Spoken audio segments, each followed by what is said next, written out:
अस्सलामुअलैकुम। पाकिस्तान के हालात के बारे में आप लोग ख़बरें सुन रहे होंगे कि बलूचिस्तान की तरफ जो इस वक्त हालात हो रहे हैं और उसके नतीजे में जो है वहाँ पर काफ़ी सारी पाबंदियाँ लग गई हैं। अभी मोबाइल सर्विसेज की पाबंदी भी सुनने में आई है, फिर इंटरनेट सर्विस की पाबंदी भी सुनने में आई है और ये एक दो दिन के अंदर ये डेवलपमेंट्स हुई हैं। इसके अलावा वहाँ पर पाकिस्तानी अफवाज के कई जवान जो है वो रोज़ाना की बुनियाद पर शहीद किए जा रहे हैं और जो फितनतुल हिंदुस्तान जिन्हें कहा जा रहा है वो जो है वो काफ़ी हद तक कार्रवाइयाँ अंजाम दे रहे हैं। लोग जो है उनकी दहशतगर्दी का निशाना बन रहे हैं। ये सारा मामला होना था, ये सारी चीज़ें हम सब जानते हैं कि पहले से एक एनवायरनमेंट था जो बन रहा था, जिसे बनाया जा रहा था और जिसके बारे में हम मुसलसल तकरीबन 2 साल से तो ये बात कर रहे थे कि इस तरह के मामलात होने वाले हैं और ये हो जाएंगे। और वो आज आप देख रहे हैं कि वो मामलात आज हो रहे हैं और उसके पीछे अमेरिका है, उसके पीछे इसराइल है और इंडिया है। ये दो ममालिक जो हैं वो बहुत ज़्यादा इसमें इन्वॉल्वमेंट है जिनकी, इंडिया और इसराइल की, और वो ये मामलात करवा रहे हैं। और इसका सबसे बड़ा हदफ हमने उस वक्त भी बताया था, हम आज भी बता रहे हैं कि ईरान है और पाकिस्तान है। पाकिस्तान की अफवाज हैं, पाकिस्तान की आवाम और पाकिस्तान की अफवाज के दरमियान एक खला पैदा करना है। वो मामलात इस वक्त हो रहे हैं और वो आप अपने इर्द गिर्द होते हुए देख भी रहे होंगे। मैंने गुज़िश्ता वीडियोज़ में भी कहा था कि अब जो वक्त आ गया है, क्योंकि यानी कि मैंने काफ़ी सारी डेडलाइंस दी थी। लोग कहेंगे इतनी डेडलाइंस देते हैं बट वो टाइम गुजर जाता है, उसके बाद फिर एक नई डेडलाइन दे देते हैं। बट ये है कि हर चीज़ का एक प्रोटोकॉल होता है और एक बैरियर होता है।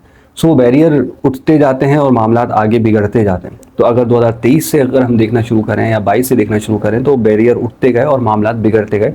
आज दुनिया की सिचुएशन जो है वो काफ़ी बुरी है और वो बैरियर्स उठते उठते हम यहाँ तक पहुँच गए। इसी तरीके से जो अमन का वक्त अगर हम समझते थे, जो कह रहे थे कि बहुत ज़्यादा बेहतरीन वक्त अमन का जो इस जंगी दौरान के अंदर, इस जंगी हालात के अंदर भी अगर कुछ है तो वो था जून 2025 तक का जो गुजर गया। अब अगला जो 1.5 साल है उसके बारे में आपने खैर और भी लोगों से सुना होगा यकीनन कि अब जो है वो बहुत ज़्यादा हालात बिगड़ने वाले हैं और आलमी जंगें, और वो 2025 के आखिरी महीनों में से जो है वो आलमी जंगों का आगाज़ हो जाएगा, वो सारी बातें। तो वो समझे उसी तरीके से अमन का वक्त जो था वो तो गुजर गया, अब जो है वो जंग का वक्त है। फिर वो मामलात उस तरफ चले भी गए हैं। पिछली वीडियोज़ में भी इसी बात का जिक्र किया था कि अब हालात जो हैं वो इस तरह हो गए हैं कि लोग अपने शहरों, अपने घरों के अतराफ़ में ये मामलात होते हुए देखेंगे। यानी कि जंगी हालात जो हैं वो अपने घरों के करीब करीब जो है, अपने शहरों के करीब करीब जो है वो ये होते हुए देखेंगे जो उन्होंने पहले नहीं देखे। अब जो कुछ बलूचिस्तान में इस वक्त इंडिया और इसराइल की वजह से हो रहा है उसका नतीजा यकीनन इंडिया में भी कहीं ना कहीं देखने को मिलेगा।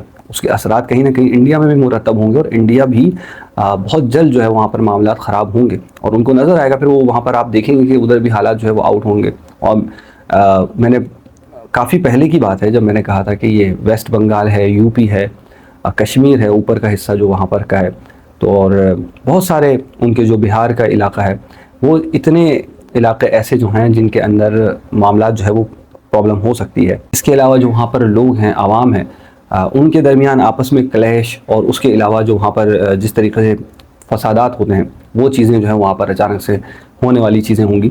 तो ये मामलात अब इस तरफ भी, यानी कि वही वाली बात है कि जो आपके शहरों और आपके घरों के अतराफ़ में जो मामलात अब होते हुए आपको नज़र आएंगे। हम मुसलसल इसी टाइम की तरफ इशारा कर रहे थे और बहुत पहले से बता रहे थे कि बलूचिस्तान और KPK स्पेशली टारगेट पर हैं और इन्हीं इलाकों में जो है वो सबसे ज़्यादा कार्रवाई और एक्टिविटी की जा रही है। अफगानिस्तान के ग्रुप्स जो हैं वो साथ में मिलाए हुए हैं और उसके बाद फिर यहाँ पर कार्रवाइयाँ हो रही है और अब आप देख रहे हैं कि बहुत ज़्यादा ख़तरनाक हद तक जो है वो कार्रवाई हो रही है। यहाँ तक कि बात करना भी जो है मैं नहीं समझता कि ये तो नेशनल इंटरेस्ट का मामला है कि अगर आप जो है वो इस तरह की कोई बातें करें, क्योंकि आवाम में अफरा तफरी फैलने वाली बात भी हो सकती है। तो इसलिए बेहतर है कि इस तरह की बातें ज़्यादा से ज़्यादा ना भी की जाएँ, क्योंकि जो काम आर्मी का है वो आर्मी बखूबी अंजाम दे रही है। वहाँ पर शहादतें हो रही हैं और शहादतों के बाद भी वो अपनी ड्यूटी जो है वो अंजाम दे रहे हैं। तो ये हमारे लिए बड़ी बड़ी बात है। बट अब हालात उस तरफ जाने हैं, सो वो जा रहे हैं। और मैंने उस वक्त भी कहा था आपसे, कई वीडियोस में जिक्र किया था कि आसिम मुनीर के बारे में, कि अगर आसिम मुनीर वो शख्सियत होंगे तो उनको ये मामला झेलने पड़ेंगे, और अगर ये ना भी हो, कोई और भी हो, तब भी वो हालात तो बनेंगे ज़रूर। और वो हालात उस तरह से होते जाएंगे कि ये मामला काफ़ी हद तक बिगड़ चुके होंगे। इंटरनल एक्सटर्नल बगावतें और वो सारे मामला जो होंगे वो होंगे। तो वो आज हम उसके पीक पर जाने वाले हैं। जो चीज़ें हैं वो तो हम पहले से देख रहे थे कि स्टार्ट हो चुकी थी, चल रही थी थोड़ी थोड़ी थोड़ी थोड़ी, अब हम उसकी पीक पर जाने वाले हैं और वो मामलात इस वक्त हो रहे हैं। अगर यहाँ से ज़ियारतों के लिए जाने पर रूट के ऊपर जो है वो पाबंदी लगा दी है, तो यहाँ पर एक इशू बना हुआ है कि क्यों नहीं जाने दिया जा रहा, और वो ऐसे मसाइल जो है वो क्रिएट किए जा रहे हैं। इस पर एहतिजाज भी हो रहे हैं, बातें भी हो रही हैं। लेकिन ये सबसे बड़ा अक्लमंदी का फ़ैसला है। अगर आप देखें तो ये बेहतरीन फ़ैसला था कि इस रूट पर पाबंदी लगाई गई, और इस रूट को पाबंदी लगानी ही चाहिए थी। अगर नहीं लगाते तो वो मामलात बहुत ज़्यादा हद तक ख़राब हो सकते थे, और जो दुश्मन का एजेंडा है, यानी कि जो इसराइल का एजेंडा है, जो इस वक्त इंडिया का एजेंडा है, वो कामयाब होता। क्योंकि उन्होंने यहाँ पर अटैक्स ही कराने हैं, और उसकी इंटेलिजेंस रिपोर्ट्स हैं कि जब वो गुजरेंगे, पहले भी माजी में अटैक होते रहे, लेकिन इस बार बड़े अटैक्स होने के ख़तरात हैं। और वो रूट से जब गुजरती गाड़ियाँ तो वहाँ पर वो अटैक करते, और वो होते अटैक्स। इसी वजह से इस रूट पर पाबंदी लगाई गई कि हालात ठीक नहीं है, सिक्योरिटी की वजह से यहाँ पर पाबंदी लगाई गई कि इस रूट से नहीं जा सकते आप हवाई जहाज़ से चले जाएँ, आप पानी के जहाज़ से चले जाएँ, आप किसी और ज़रिए से चले जाएँ, इस रूट को ना लें। वो पाबंदी बिल्कुल ठीक लगाई है। अगर यहाँ से कोई जाए और यहाँ पर कोई खुदा ना खास्ता अटैक हो जाए, तो आप खुद सोचें ना कि उसका इम्पैक्ट क्या था। उसके बाद फिर यहीं पर लोग बैठे होते, धरने शुरू हो चुके होते पूरे मुल्क में, और उसके बाद फिर होता कि सिक्योरिटी जब नहीं दे सकते थे तो पहले बता देते सिक्योरिटी क्यों नहीं दी। ये तो इदारों की जिम्मेदारी बनती थी। तो इदारे क्या कर रहे थे, इतने दहशतगर्द नहीं संभल रहे आपसे। इतना बड़ा इलाका है, कई 100 किलोमीटर पर फैला हुआ है, और उसके अंदर पहाड़ और बहुत सारी वादियाँ हैं जहाँ पर लोग छुपे हुए हैं। सो वो निकल कर आते हैं और वो कार्रवाई करते हैं। आप इतने बड़े इलाके को कंट्रोल नहीं कर सकते। ये जो बातें कर रहे होते हैं, तज्ज़िया निगार बैठे हुए हैं, सोशल मीडिया पर हों, चाहे वो न्यूज़ चैनल्स के ऊपर हों, कहीं पर भी हों, वो ख़ुद भी अच्छी तरह जानते हैं कि बोलना आसान है, कर कोई भी नहीं सकता। और उसकी सबसे बड़ी मिसाल अगर आपने देखनी है तो आज आप देख लो कि अमेरिका, इसराइल दोनों मिलकर के पूरी पावर के साथ, पूरी टेक्नोलॉजी के साथ क्या गज़ा में हमास को शिकस्त दे पा रहे हैं, जबकि वो एक चटियल मैदान है और 80 से 90 किलोमीटर का एरिया है, इससे बड़ा नहीं है। वो हमास को शिकस्त नहीं दे पा रहे, तमाम इंटेलिजेंस के बाद, तमाम दुनिया की ताकतों के बाद, तमाम दुनिया की टेक्नोलॉजी के बाद।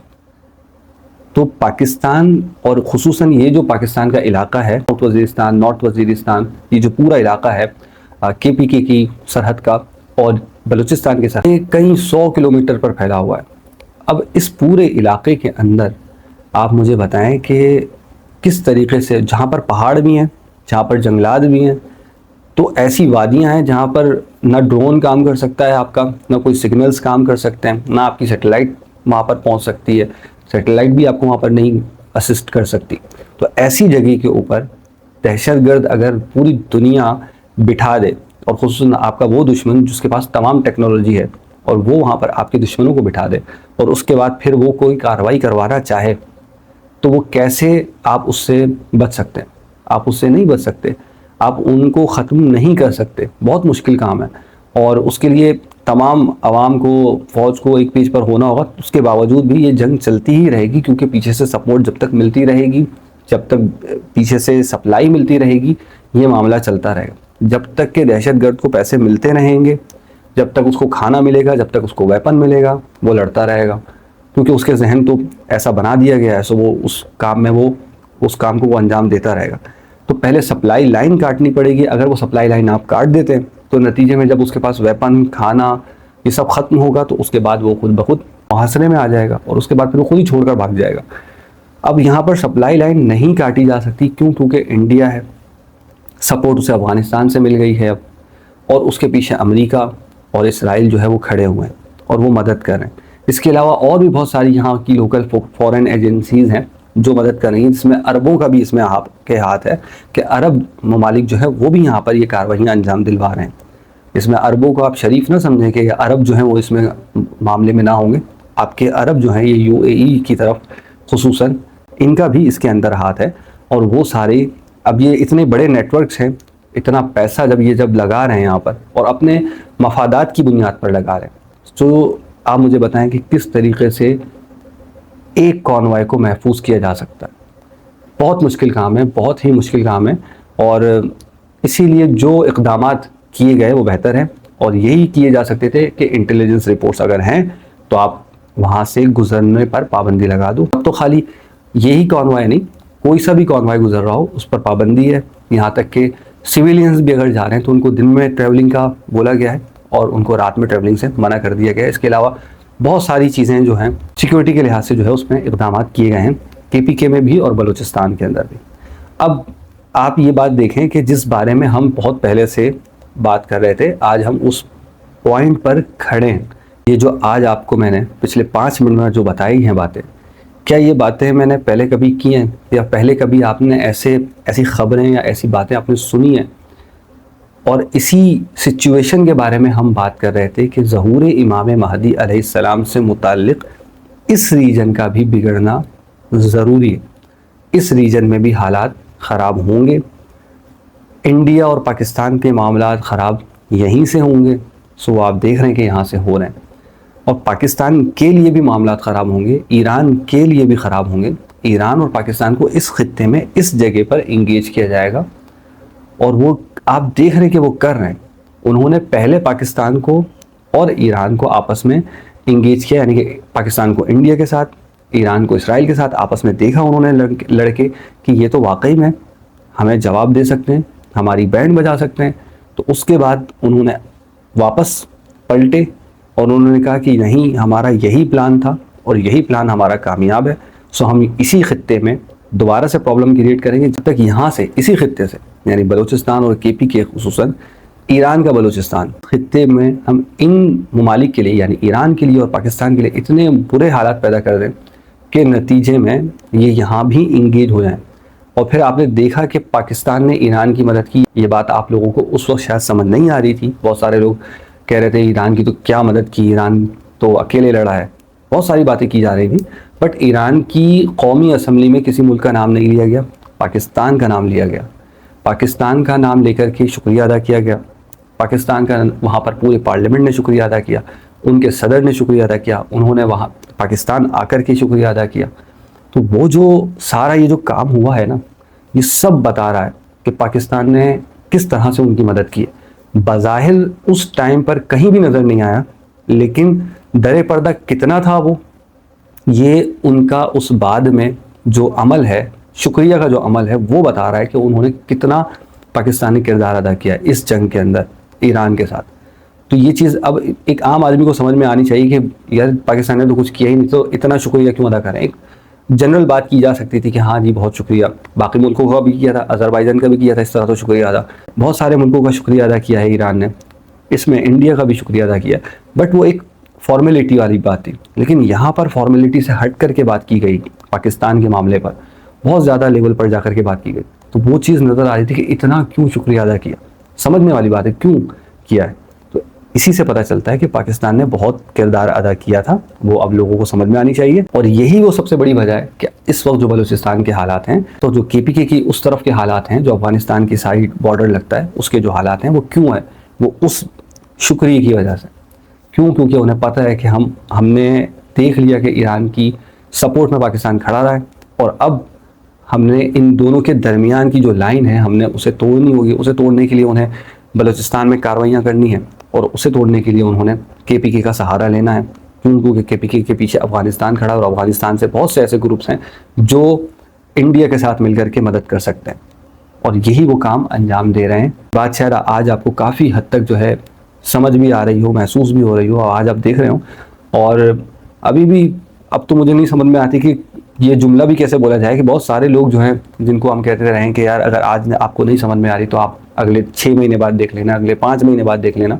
तो आज आप तो वो सारी चीज़ें देख रहे हैं, आज आप वो सारे मामला देख रहे हैं। तो अगले मैं कहता हूँ 2-3 महीने के अंदर जो होने वाला है, जो मामला अब होने जा रहे हैं, जो बदतरीन किस्म के मामला सारी दुनिया के लिए होने वाले हैं, उसके अंदर पाकिस्तान और इंडिया और ईरान वगैरह और ये अफगानिस्तान है, ये हम शामिल हैं, बांग्लादेश वगैरह सारे ममालिक शामिल हैं। तो उसके अंदर लोग समझ जाएंगे खुद ही, जब उनके घरों के अतराफ़ में, उनके शहरों के अतराफ़ में चीज़ें हो रही होंगी, मामलात हो रहे होंगे, तो उनको खुद समझ में आ जाएगी कि यार ये हो क्या रहा है। और जो ख्वाब गफलत में पड़े हैं उनके तो होश ठिकाने आने वाले हैं। जिसको नहीं समझना है उसको तो मैं कहता हूँ कि जब जंगें बिल्कुल सर पर आ जाएंगी ना, वो तब भी नहीं मानेगा। वो कहेगा यार इस जंगी माहौल में है ना, हमने पहले भी देखा है, और ऐसा हो चुका है कि बहुत सारे ऐसे मामलात, ऐसे हालात रहे हैं लोगों के शहरों के अंदर कि बहुत बदतरीन दंगे फसादात होते रहे। तो लोग कहते रहे यार हमने वो दंगे फसादात पहले भी देखे, 80s में भी देखें, इंडिया के अंदर कितने दंगे फसादात होते रहे, 90s में जो बम धमाके हुए 93 में, तो लोगों ने वो भी देखा है। इसके अलावा पाकिस्तान के अंदर बहुत सारे शहर ऐसे हैं जिन्होंने ये सारे मामला देखे हैं, तो वो नहीं मानेंगे, बहुत सारे लोग नहीं मानेंगे। तो जिन्होंने नहीं मानना है उन्होंने उस टाइम पर भी नहीं मानना है, जिन्होंने मानना है उन्होंने तो पहले दिन ही मान लिया होगा, और जिनको बीच में हिदायत मिलनी थी उन्होंने अब तक हालात देख के मान लिया होगा। तो अल्लाह जिसको चाहे हिदायत दे, और जो चाहे सीधी राह पर आ जाए, जो चाहे समझने लग जाए मामलात को, आने वाले हालात को। हमें यहाँ पर सिर्फ एक बात याद रखनी चाहिए कि जिस लेवल पर अब हम जा चुके हैं वहाँ से आगे और मज़ीद बुराई ही बुराई है, और उसके बाद ये मामलात अगर इसी तरीके से चलते रहे और इस तरीके से आप देख रहे हैं अपनी आंखों से होते हुए, तो ये हमें ज़हूर इमाम महदी अलैहिस्सलाम की निशानियाँ बताती हैं, और रिवायतें बताती हैं कि ये ज़हूर इमाम महदी अलैहिस्सलाम की ही निशानियाँ हैं। जो हालात इस वक्त हो चुके हैं वो हमारे सामने हैं, और ये उसी की निशानी है कि हर ख़ित्ते में कत्ल व गारतगिरी, फसादात होंगे, आबादी ख़त्म होगी, बहुत सारे लोग आपस में लड़ भिड़ कर मारे जाएंगे, ज़लज़लों से मारे जाएंगे, ज़लज़ले आप देख रहे हैं, तो ज़लज़लों से मारे जाएंगे, इस तरह बहुत सारी कुदरती आफात से मारे जाएंगे। तो वो हम उस लेवल पर पहुंच चुके हैं कि अब बहुत बदतरीन किस्म के मामलात हमारे साथ होने वाले हैं, अब होने वाले हैं। तो उस टाइम पर हम आ चुके हैं। इसलिए यहाँ पर यह भी कहना ज़रूरी है कि जो लोग इस बात पर यकीन नहीं रखते कि ज़हूर जो है वो अभी करीब नहीं है और बहुत दूर है, तो वो कम से कम इस बात की तरफ तवज्जो देना शुरू करें कि आया वो निशानियाँ पूरी हो रही हैं या नहीं, या वो मामलात उस तरह बन रहे हैं या नहीं। अगरचे मामलात उसी तरीके से बन रहे हैं और उसी डायरेक्शन में जा रहे हैं, और आप देख रहे हैं, हमें सुन रहे हैं, उस तरीके से होते हुए हालात भी देख रहे हैं, तो फिर इसका मतलब ये है कि आपको यकीन करना चाहिए कि ज़हूर इमाम महदी अलैहिस्सलाम बेहद करीब है। और ये हमें रिवायतों में भी बताया गया है कि हर सुबह ऐसे करो कि जैसे आज ज़हूर होने वाला है, और आज जो है वो तुमने इमाम की मदद के लिए पहुंचना है। मक्के में अगर आज आवाज़ आएगी तो तुमने आज जाना है। हर सुबह ऐसी होनी चाहिए। तो उम्मीद जो है वो उम्मीद तो इस तरह की होनी चाहिए। यहाँ जबकि लोग ऐसे हैं कि जो बैठे हैं कि यार अभी तो होने ही नहीं वाला कुछ, अभी तो बहुत टाइम है, कई 100 साल है, कई सालों बाद होगा, या 50 साल बाद होगा, या हमारी ज़िंदगी में तो नहीं होने वाला। या फिर ऐसे हालात देखने के बावजूद वो यही कह रहे हैं कि ऐसे हालात तो पहले भी होते रहे। तो खैर, जिसने जो समझना है वो समझता रहे, मगर वो शाम का हाल देख चुका है, पाकिस्तान के हाल अब देखने वाले हैं, मज़ीद बिगड़ने वाले जो अब हालात होने वाले हैं वो भी आप देखने वाले हैं। तो वो आपको मज़ीद, जिन लोगों को नहीं है, जिनका यकीन है, उनको यकीन पुख्ता करने के लिए, और जिनका यकीन नहीं है उनको यकीन दिलाने के लिए वो मामला काफ़ी होंगे। अल्लाह से दुआ है कि अल्लाह ताला इमाम महदी अलैहिस्सलाम का साथ नसीब फरमाए, उनके साथियों में शामिल फरमाए, उनके दुश्मनों से दूर फरमाए। अस्सलामु अलैकुम।